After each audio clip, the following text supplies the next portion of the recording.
Okay.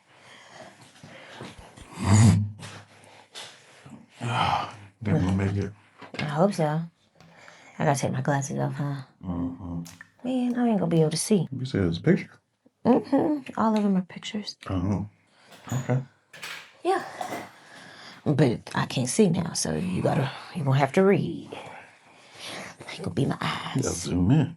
Now I can't see. All right. You ready? No. Oh, okay. What?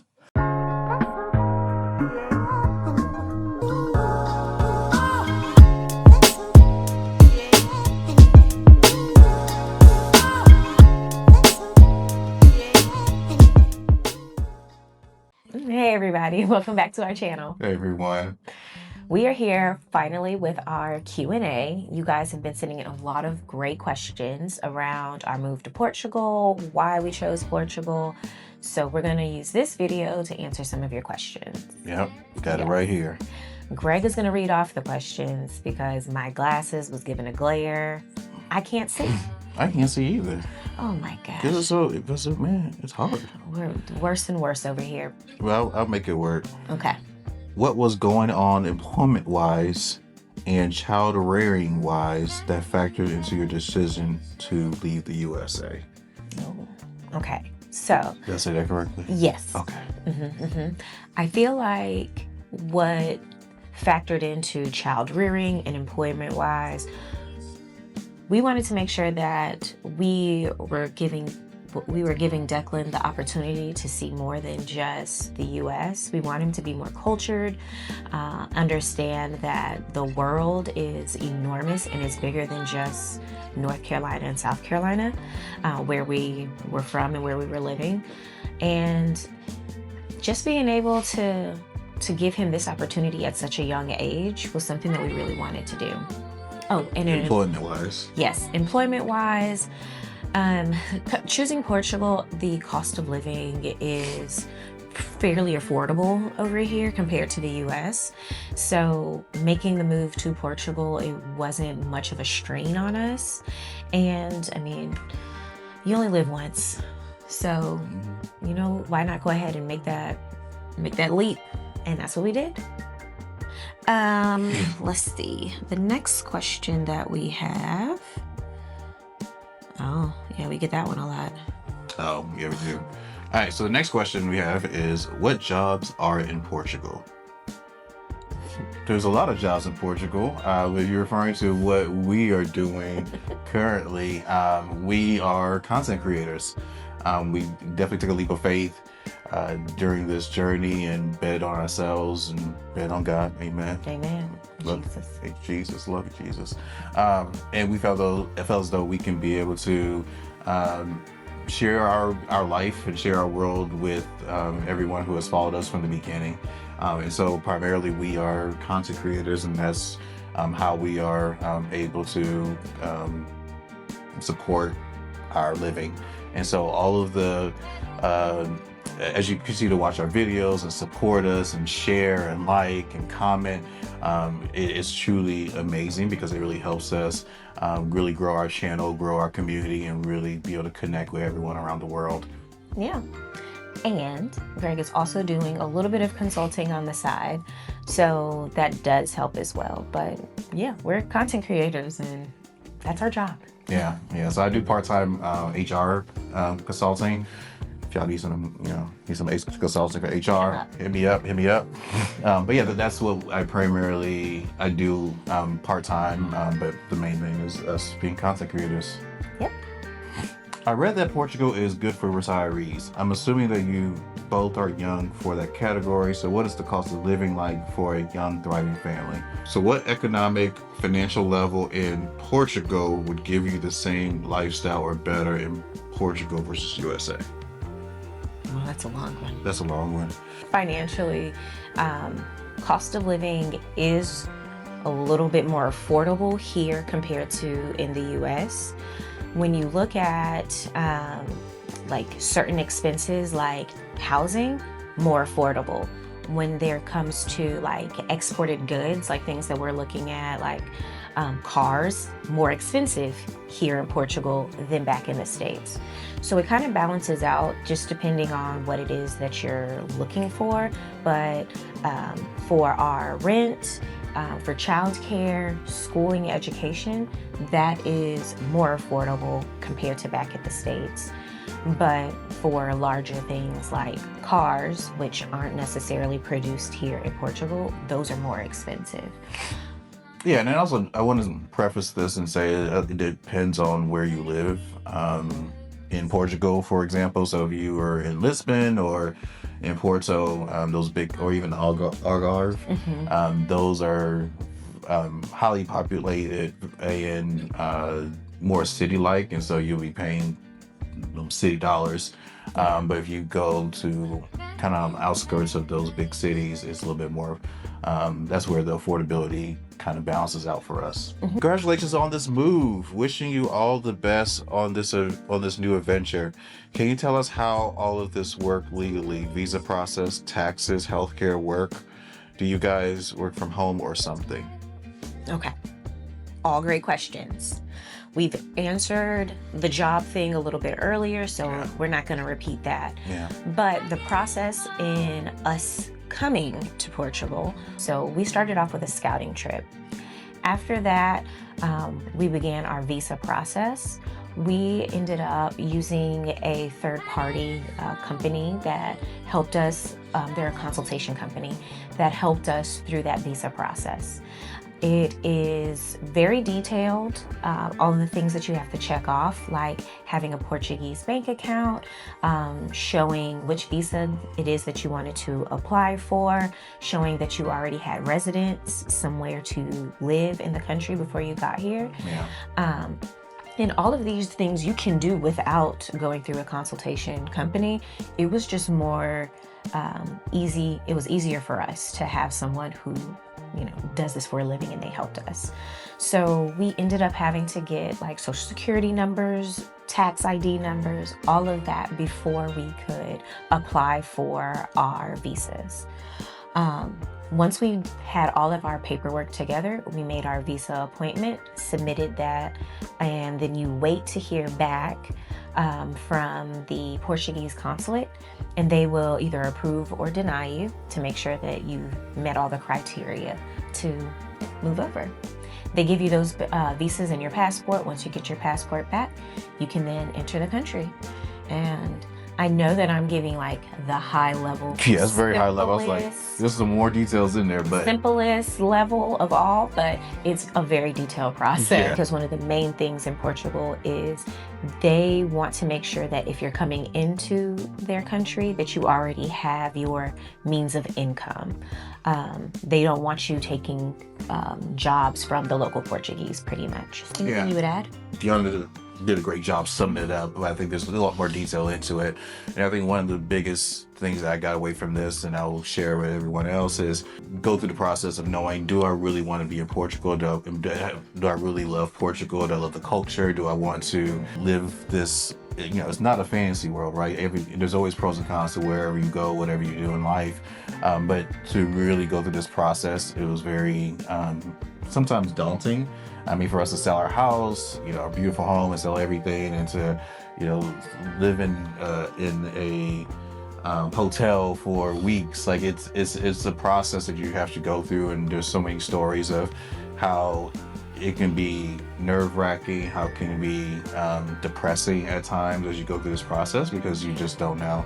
And so I want to just leave with that and say, you really have to be confident and sure and be in love with the culture and the people here in Portugal in order to really go through this process and know that you really want to do this. So taxes, that's a whole nother, we can do a whole video on that. That's something that I'm still working through and trying to figure out, but it's not double taxation. It's more so a global income situation that's happening between US and Portugal through a treaty. Portugal is more of a socialist government. There is higher taxes that you have to pay due to free transportation or healthcare. There's a higher number of taxes, a higher amount of taxes, that you have to pay if you compare it to the U.S.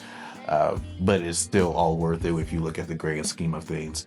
Healthcare is something that we had to get private insurance for, private healthcare for. Once again, like Dion said, we don't want to take things away from the Portuguese people. Yeah, and then support the economy as well, right? Like that's one of the biggest things, and that's the welcoming part of this visa is like, hey, we would love for you to come as long as you support our economy and fall in love with our culture and our people and our food. And in the beginning, we loved that part of the process. And even now that we're here, it's amazing to really be a part of the community. And the last thing I'll say about going to the healthcare system, we have not had any issues. All of our providers also speak English as well as Portuguese, and we've had no issues with getting service. So. And if we use Google Translate. It's not sponsored, but thank you, Google Translate, for helping us. But that's really a cool thing where we can, converse through the phone and Google Translate app and be able to communicate. There are concierge services that help with English speakers being connected to providers that also speak English. So that was also very helpful for us as well. Yeah. Not sponsored, but those companies do exist, and it gave us peace of mind knowing that we had someone there that could help us out if we needed it. All right, so next question. Great. Don't laugh at me. New subscriber here. Oh, Hey! welcome. Hope you enjoy it. Yeah, thank you for subscribing. I am looking to move to Portugal, but I have 2 small dogs. I am not sure how to navigate. Maybe you can do a vlog on that in the future. Congratulations. Looking forward to more of your videos. Oh, well, thank you. Give me a break, 160. You want to go? Since that's your baby. My baby. You want to tell how all the process you went through to get her Yes. here? Okay. So before bringing Sandy over, we wanted to make sure that she was in good health. So we went to her vet just to say, hey, we are going to be moving to Portugal. What all do we need to do to move her over? It was a fairly simple process. We did have a little hiccup, but that was just because of our living situation at the time. Yeah. But it's really easy. As long as you get your dog certified from a USDA certified vet, they'll do a physical exam on your pet, make sure that your pet meets the requirements of whichever country that you're moving to. They'll do that assessment 10 days before your flight, and then they will give you that paperwork showing that your dog or pet is cleared. You'll then take that with you. You'll go to the airport. This was our first time traveling with Sandy at an airport, so we had to make sure that she had a crate that was certified by the airline. We actually had to buy her a plane ticket so that she could fly with us on the plane. Yeah, and then she flew in the not cargo hold, but the luggage hold. Yeah. Yeah, so Sadie's only 60 pounds, 50 pounds, and so she wasn't big enough to be in the cargo hold, and she wasn't small enough to be on the plane. So it was like where they put the luggage, they also put dogs there, which I did not know that was a thing. Yes. They have a whole list on the airline websites just to make sure that you have food and water for your dog. Yep. Or for your pet. So after you do that, once we landed in Portugal, we had to immediately go and check in with their vet that's in the airport. And they then do a sign off with the paperwork that the USDA vet gave you before you left the States. But you had to schedule that. Yes. Before you came to Portugal. Correct. Right? Yes, we had to schedule that based off of our flight when it landed, because people aren't just there 24/7. So make sure that is scheduled. Other than that was pretty much it. So it was a smooth process, but it was just a little nerve-wracking for us because that certification has to be done 10 days before your flight. So it has to be in that 10-day window. Yeah. That was a long flight for her. I was so nervous for my baby. The other thing that I will mention, I'm not sure if we shared it on our YouTube, but our sweet Sandy did pass at the end of January. So she made it all the way over here with us and did get to enjoy the Portuguese sun for a little bit before she passed. Unfortunately, she got cancer, and it progressed really quickly. So Yeah, we actually found out right before we was leaving. during that 10-day exam, which is why I was like, ours was a little hectic, but yeah. And then they wanted to kind of do scans and all that stuff, and with her flying, that may cause more issues and all that. But then when we got here, we immediately took her to the vet, did the scans, way cheaper, completely way cheaper. More affordable. $600 x-ray scan was like, it was like 70 euros. 70 euros here. So then, we found out that it was spreading, and so we comfort her and loved on her as long as we could, and then we had to say goodbye end of January. Yeah. So, but yes, traveling with pets, it is possible, and I mean, as long as you don't have any breeds that are banned in the particular country you're going in, you can bring your fur babies with you. Really interesting. I want to know more. Didn't know that the cars have to meet a certain standard. Yes. There are emission standards that are different in the States compared to here. Yeah, EU as a whole. EU. Both of our cars were paid off. Thank you, Jesus. Yes, no car payments. We looked at bringing our cars with us, but in order to ship cars, it was $5,000 roughly to ship our cars. But then the emission standards that we have over here in Portugal, I don't believe our cars met those. Our cars are older. They were like 2015, 2016, 2017, somewhere in there. 2017. Excuse me, 2016 for me. 2017 for Greg. But the ages of those cars didn't meet the emission standards. So our cars would have had to go through rigorous upgrades and training and tune-ups.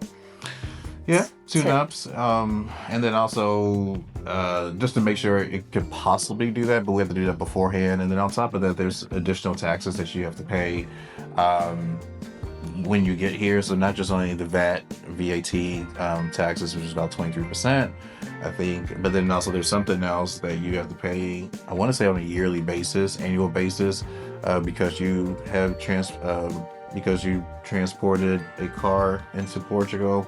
I don't know what that percentage was, but it was just additional taxes that went along with just taking your car. And so we just didn't feel like it was worth it for us. We felt like we could just get e-bikes. Yes. Like we're doing now. And then just simply get, one car. And then plus our cars were big. Technically not big. Like she had a crossover SUV. I had a Maxima. So it's not big, but compared to like the roads and the other cars that's here, we would have been driving some big bodies all throughout Portugal. Yeah. So, to be able to, really be mindful of the emissions, be mindful of the taxes, and just be mindful of how we want to get around with a bigger car in smaller areas of Portugal, we just decided that it wasn't really worth it for us. Yeah. The roads, very narrow. Parking spaces, very tight. For transportation, for the first few months while we were here, we ended up just renting a small car, and that did us just fine. Yeah. Being on the Silver Coast, some of the towns are a little bit smaller, so you don't really have to have a car. The city that we live in is very walkable. And then like Greg mentioned, we have e-bikes now, and we throw Declan on the back of mine and we can ride out. Nice. What about faith? Do you have a significant Christian community there? Churches? ? Good question. Yeah. This is not something that we have done much research in. We are, what do I call it? Bedside Baptist. We still follow our home church back in Charlotte, Elevation. Shout out Elevation Church. Yes, so we're just watching that online. With the time difference, it's just later in the Sunday afternoon, and we just watch that around 2:30 rather than 9:30 in the morning. We still are connected to our home church that way. Easter is really big. I think it's Christmas. mostly Catholic here, right? I think it's mostly Catholic churches, I want to say. I mean, there's some other denominations, but I think Catholic is big. But sorry, I interrupted you. Oh, no, go ahead. No. But yeah, Easter, Christmas, they're really big here. And so we haven't really explored the different churches. We're open to exploring churches. But I think also, I like her question about Christian communities as well. So even if you can't find a church, what about a community? And that's just something that we're still going through the process. We've only been here for we've been here for a while now. Yeah. For almost 4 or 5 months. And we're still meeting people and, got to get to know them and all that good stuff. So it's still a process. So we definitely want to have a community here in order to grow our faith and connect with believers. And then possibly find a church. All right, guys, that wraps up this video. We had a lot of great questions in this one. I know that there were a lot more that we did not get to. Yeah. That just means we're going to do another video. If we did not get to your question, please continue to put those in the comments. We do our best to answer every single one of them. And like Greg mentioned earlier, your support definitely helps us. So please like, subscribe, and hit that bell so you can stay notified of all of our videos. Sounds good. That's All all. right. She said everything. So bye, y'all. See you in the next one.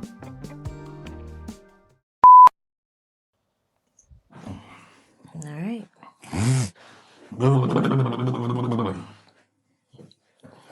Got the sniffles. Your allergies is rough. Sorry. Gross. Yeah.